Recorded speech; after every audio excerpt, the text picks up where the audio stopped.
Welcome, everyone. In this session, we have Victoria Dotta, an AI specialist at Tryolabs, presenting AI solutions to boost retail results, product matching and price optimization use cases.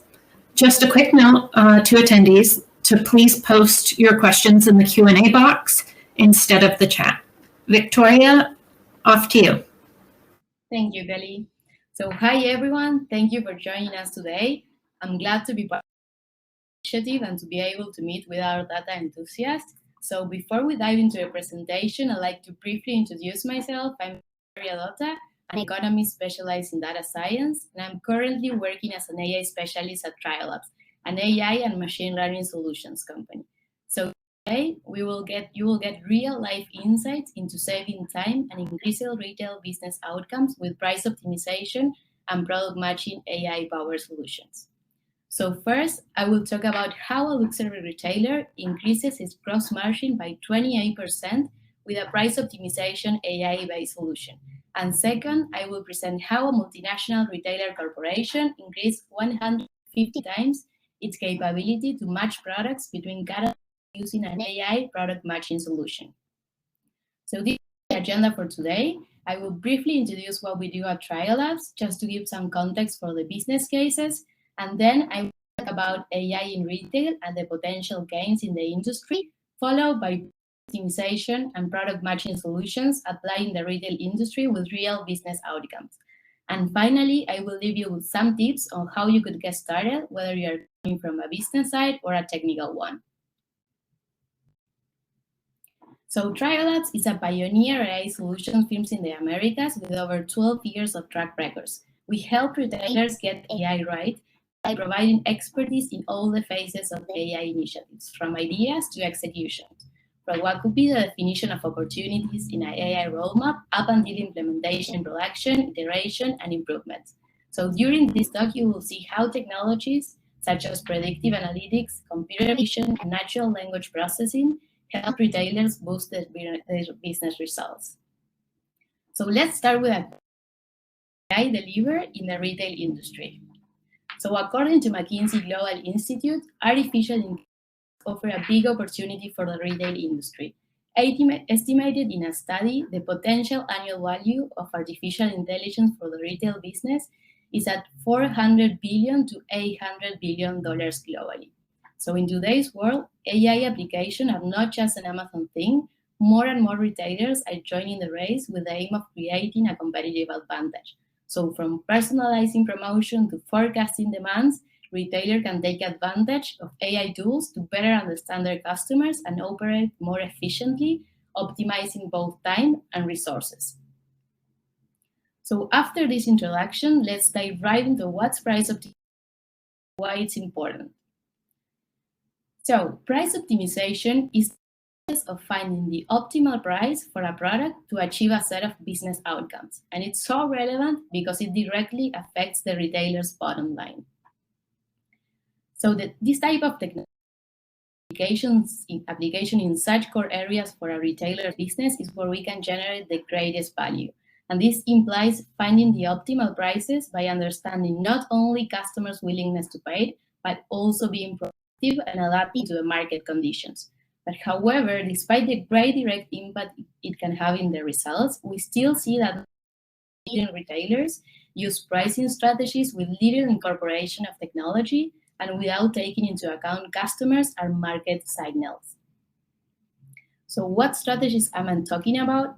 For example, a cost-based strategy. So also known as a markup pricing, it's a pricing strategy where a fixed percentage is added on top of the cost, which results in a constant rate of return. So although tempting because it's simple and it's easy to justify, it doesn't assure us of reaching our absolute optimal gross margin. So another well-known pricing strategy is the competitors-based approach, which is a pricing method that involves setting your prices in relation to the competitors. So although the price and the competition are a great source of information, prices based only on that can result in a poor strategy. So therefore, despite not being simple, retailers should be thinking about value-based pricing strategies. That's, in other words, those that try to understand what a customer is at a given time. So just to bring this concept down to earth, I would like to tell you about the case of a luxury retailer located in the largest airports in the world with more than 400 stores and 160 million travelers a year. In addition, this retailer was a brick-and-mortar one, so this solution could be also applied to omni-channel retailers. So after 4 months of work and 10 weeks of price experimentation, we managed to achieve 28% increase in gross margin. And as you can see in the slides, this retailer was expecting a 1% increase, but we took it to the next level. So now the solution works. This is where learning techniques come to rescue. As a general idea, we can think of different data structures, such as internal and external, structure and unstructured, feeding a machine learning algorithm and obtaining an intelligent pricing decision. It could be a regular price, a discount price, or whatever price you're thinking of. So in summary, price optimization uses data analysis techniques to pursue two main objectives: understanding the elasticity of demand and finding the optimal price for a given company considering its goals. The first step is always to define the strategic goal and constraints. So the idea is to have a clear objective of profit maximization. However, retailers might also have interest in inventory velocity or in having a more transparent and consistent pricing strategy. But in this particular example, you will see how we are going to find the set of prices that maximizes the profit function. Basically, the function is receiving a range of prices to test, as well as all the factors affecting the demand, and will return the predicted demand for each price tested. So this model output is represented in the green line in the graph of the plot, showing for each price the associated demand. So having the cost allows to calculate the profit, which is represented in the blue line. So optimizing this function basically consists of taking the max of the blue line and getting the associated price, which tends to be the optimal one. But now, what about restrictions in that function? So we were talking about that restriction can be of legal nature. For example, if one, I don't know, you can think of control prices, or maybe it can have to do with the reputation of the company. For example, fearing a bad image for applying different prices only to a certain segment of customers, or maybe be related to physical aspects such as capacity of a store, inventory level, or demand or product dependent demands, or other additional restrictions that you can. But to really start playing with these models, we need data. Just to train a machine learning model, it is necessary to have different types of information. As we were mentioning, it can be structured or unstructured. So the baseline is to have transactional data. This means sales history that includes the list of products sold and eventually the customer that bought them. Current price optimization also allows retailers to consider other factors such as competition, weather, season, special events, macroeconomic variables, operating costs, among others. So now let's see how the complete operation of the end-to-end system works. So first we have our data, our input data, which, as we said, can be transactional data, food, seasonality, macroeconomics, what you are imagining. And then the previously data gathered is used to train the machine learning. There is a wide variety of models that can be used in price optimization. From our experience, using traditional machine learning models such as tree-based gradient boosting machine has delivered great value. So for each of the products that we are working with, we are going to estimate the demand curves. These demand curves can also be affected by constraints, as we mentioned earlier, such as inventory level constraint. So it is important to also mention that these models take into account the demand patterns of each store or sales channel that the retailer has. So scenarios will impact the way the problem is modeled. So it is possible and usually very interesting to test different scenarios for the same retailer, which implies using different models. And finally, the model gives us 3 different business outputs. First, the recommended price, then the sales forecast, and finally, a stock replenishment recommendation. which is later used to make smart pricing decisions. And finally, regarding price optimization, it's really important to mention that in some cases in which we are dealing with new products for the next season, there is an additional difficulty since there is no previous product data. The interesting thing is that the machine learning model knows how to find similar products and to be effective despite not having specific prior data. The same happens in the case of retailers that sell rare or exotic products or even resale business.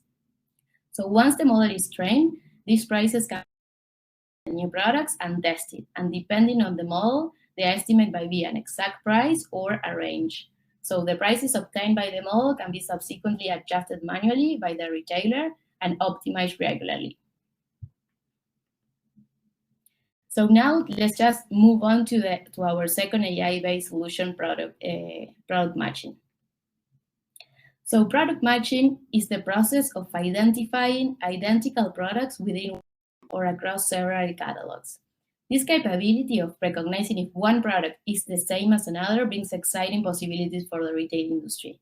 So using product matching as an internal tool can help automate manual work, translating into millions in cost reduction for big retailers. On the other hand, using it as a competitive advantage can help retailers increase sales and also margin. But despite having many applications, today we will focus on 3 of them that complement both the pricing and the category management strategy. So in retail, 96% of the customers compare prices before making a purchase. So applying product matchings allow any business to track the price their competitors are offering for the same products and use it both as an input for its pricing strategy, which is what we call repricing enhancement, and to actively track its price index relative to the competition, which can be called competitive intelligence. But luckily, this doesn't have to end with price. It can also be a hint of the competitor's assortment, another pain point the retailers face. So assortment intelligence, our third point, aims to discover opportunities for introducing new products or variants that can help the retailers also boost its sales and margin. So with this last objective in mind, we create a product matching solution for a multinational retail corporation. They want to understand how their product assortment stacked up against their competitors and reduce the cost of manually matching products between catalogs. The solution was provided in 4 weeks for 10 product categories, doing more than 30 comparisons between catalogs that had more than 10,000 products. So just to have an idea of the business impact, a team of people can match approximately 150 items a day, but with this solution, 25,000 items a day. So this results in an increase of 150 times in productivity. So again, how does this solution work? And as business grow, product catalogs tend to become large and messy. And if you're lucky, sometimes products have code that uniquely identify them and make matching triable. But more often than not, these codes are not available or sellers do not expose them. Sometimes the codes are even incorrect. So another thing that might happen is that products are indeed the same, but the representation might not. For example, think about a single bottle versus a pack of 6. Look at the example. These two pictures, you can probably see that they are the same. But more closely, none of their attributes are equal. Just look at the title, which doesn't match. The same happens with the image that doesn't match. One is frontal, the other one was taken from an angle. So the product description doesn't match either. So the product on the right, you can see that specifies the color black in the description, and the one on the left doesn't. And this is just an example. So despite this difference, we are still able to see that there are some products, or at least very similar to that they are the same product, or at least very similar to each other. Again, that's because we can infer information for the two lists. This is natural for us, but not so for computer systems. So this matching task can be done manually, of course, but up to a point, because it escalates out of control rather quickly when catalogs grow in size. Matching multiple catalogs, just think about multiple competitors or multiple providers. Because of all of this, you might be left with a complex problem. Using the information about the product is available to do the matching. This can be samplers, metadata, and images. So in our experience with retailers, we have faced this problem quite often. From this, we have built a solution that leverages AI through natural language processing and computer vision techniques to find the most by comparing each product image or unstructured text field like title, attributes, and description. So at a high level, our solution involves the following step that you can see in the image. So first, on the left, you can see the query catalog, which is our step one. It contains the product which we want to find the matches. On the right, you can see the gallery, which is the catalog that we want to compare against. And as I was mentioning before, these two catalogs can be the same, but in most cases, they will be from different retailers. So after that, we have another step called data processing and cleaning, which are going to be in both catalogs. So the type of pre-processing will vary, of course, depending on the quality and the structure of the data. Then you have for to generate an embedding. An embedding is just a list of numbers that represent, and the embedding generated using is generated using an ensemble of models. So using natural language processing techniques, we generate such as title description, structure attributes of the product, and so, and more specifically, use a verb-based pre-trained model, which is used and can be fine-tuned on specific client's dataset. On the other hand, using computer vision techniques, we generate an embedding for images with an also pre-trained model as well. We can concatenate both embeddings to create a final representation for each product. It's worth mentioning that our solution is divided into modules. So if your catalog contains only text, the image model can be skipped. The other way around works too. If the catalogs only consist of images, we can skip the text model. So with enough examples, the model itself will identify which product to prioritize text and which one to images. So after the embedding part, then we proceed to compare each pair of products from both catalogs by comparing the embedding using cosine similarity. After that, the result is a similarity score for each pair of products. And based on a threshold, the model determines a suggestion, whether the products are matched or they are not. So here I can show you an example of what I'm talking about. So here you can see one product we want to match on the left, and then the two top results with a higher similarity index. So the business outcome after using the threshold that we set, you can see on the left the product which is a match, and on the right the product that isn't, based on the similarity score of this embedded code that we do for every item. So in most cases, it's not guaranteed that the matching pairs are perfect. So we use a human in the loop process, in which the task becomes a quick verification of suggested matches that get progressively easier with time. So this is how it works. The first batch of manually verified matches is leveraged to retrain the system, using them as a list of verified matching examples. Then the AI what features it should use to identify actual matches for each type of product. And now we are able to perform a second verification for the remaining items, and proposed matches will be more trustworthy. So the system can be retrained again. The process can be repeated as needed, depending on the confidence achieved and the requirements of the particular problem. So even though there is still a lot of human effort required in this case, we are able to turn a problem that requires immeasurable time into a feasible task by leveraging machine learning to make the manual effort less painful and much more efficient. So just as a final thought, these are some ideas of how you could get started. Recommends at Tryolabs, it's important to always look at the big picture, but start small by measuring and showing impact. So your first AI project shouldn't be the most ambitious. So try to look. These opportunities are usually found in the core process of the business. And another tip I would like to leave you with today is having a team with a broad range of skills, including non-technical roles. This means having the right combination of people who can identify of both the technical side and the side. So interdisciplinary collaboration in AI projects help you cover many aspects so that your project is on the right path to success, utilizing the best of each of the profiles. So I am going to look now if you have any questions, but I encourage you that this discussion doesn't end here. So whatever you have a technical background in machine learning, or you are a business expert in the retail world, we can connect and of course continue talking about these kind of solutions. Thank you, Victoria. Just a reminder to attendees to please post questions into the Q&A section.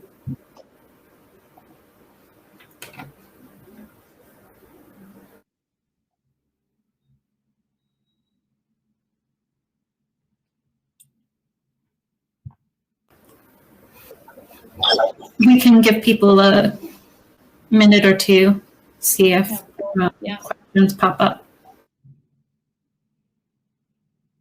And definitely, if some questions come up later, you can contact us, anyone at Tryolabs, or look at me on LinkedIn, and we can talk by email. So just feel free to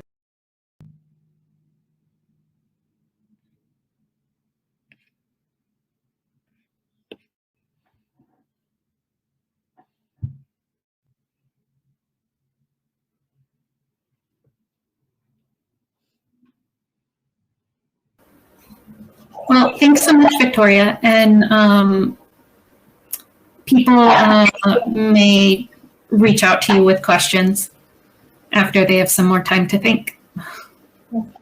Thank you, Kelly. Yes. All right. Thanks, everyone, for attending.